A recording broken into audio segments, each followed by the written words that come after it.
হাসিনা যখন ক্ষমতায় আসে তখন আমার বয়স 7।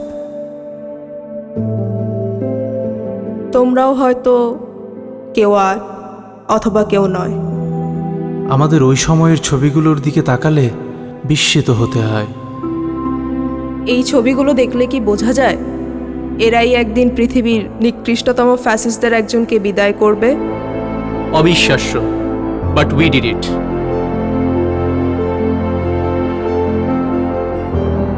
রিমেম্বার, সবাই যখন ধরে নিয়েছিল ফ্যাসিবাদের শেকলেই কাটবে আমাদের কয়েক প্রজন্ম, তখন আমরাই বলেছিলাম না, আমরা মানব না।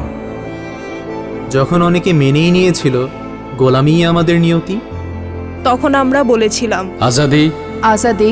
আজাদি।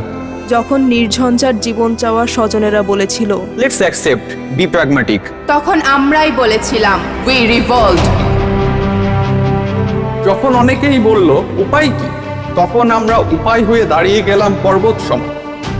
বললাম বুকের ভেতর অনেক ঝড়, বুক পেতেছি গুলি কর।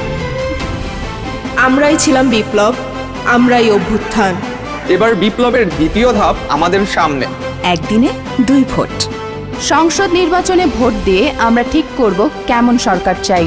একই সাথে গণভোটে ভোট দিয়ে ঠিক করব ভবিষ্যতের বাংলাদেশ কেমন চাই। সংস্কার চাইলে গণভোটে হ্যাঁতে ভোট দিব, সংস্কার না চাইলে না। যে পরিবর্তনের জন্য এত এত প্রাণ হলো বলিদান, সেই পরিবর্তনের চাবি এখন আমাদের হাতে। গণভোট 2026 সংস্কারের চাবি আমাদের হাতে।